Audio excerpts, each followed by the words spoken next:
Situation difficile pour les populations congolaises vivant dans les zones de dépression situées le long du fleuve Congo et de ses affluents. Les pluies diluviennes qui s'abattent dans cette partie du pays ont déjà occasionné des inondations des localités de Pena, de Bouanela, de Bokoma sur la Likwala Ozeb, de Toku sur la Likwala Mosaka, de Liranga, de Lukwela, de Mosaka et de Makoti Poko sur le fleuve Congo. Dans ces localités, des populations ont perdu des plantations, des habitations et autres. Face à cette situation aux allures catastrophiques, le groupe des députés des zones sinistrées, unis par la cause commune, est allé rencontrer la ministre des Affaires sociales et de l'Action humanitaire. Au centre de leurs préoccupations, les inondations qui sévissent des localités riveraines du fleuve Congo et les mauvaises conditions dans lesquelles sont soumises les populations. Tout ceci en vue de solliciter du gouvernement une assistance multiforme.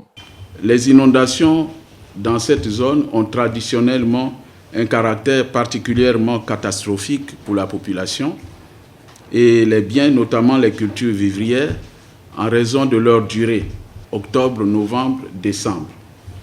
Déjà, certains quartiers d'Infondo, des villages des districts de Pena, de Bouanela, Liranga, Mosaka, Makoti Poko, Toku, surtout Toku, ont leurs habitations dans l'eau, et ce, pour des semaines, faisant courir le risque des épidémies, des pénuries alimentaires, surtout de l'aliment de base qu'est le manioc.